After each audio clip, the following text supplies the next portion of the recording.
So the way I actually got better at stylized art, or like getting my own art style, is that I looked at a lot of maybe Rui's artwork. Usually you have to pick a certain artist that you like, so that you can then study their work over and over again. And I just limited it to just two artists, maybe Ruiz and Maserat.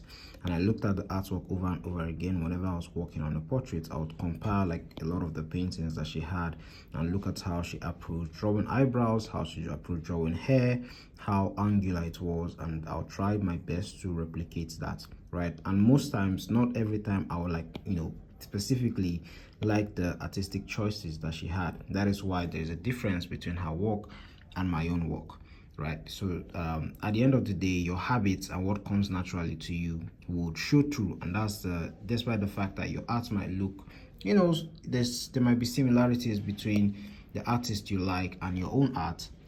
There's still going to be differences that says the artist that drew this is not the same artist that painted this, right? So the thing I would say is that I noticed, well, if I'm to put it down, is like simply hard edges. Her works have a lot of hard edges. If you look at the works, like there's no smooth transition between shadows and light, and like the features of the face, like even there's a lot of hard lines, right? It's very graphic. If you look at it, like this huge solid shapes, and not just like the features of the face, but also with the lighting of the face. And that was the major thing that I copied when I started like studying her work properly and like understanding it, right? And I replicated those shapes.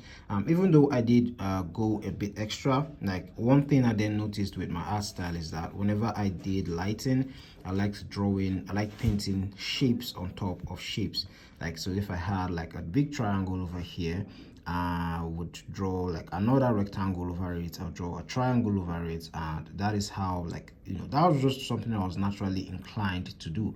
And that's like what happened, like how I figured out my style when painting.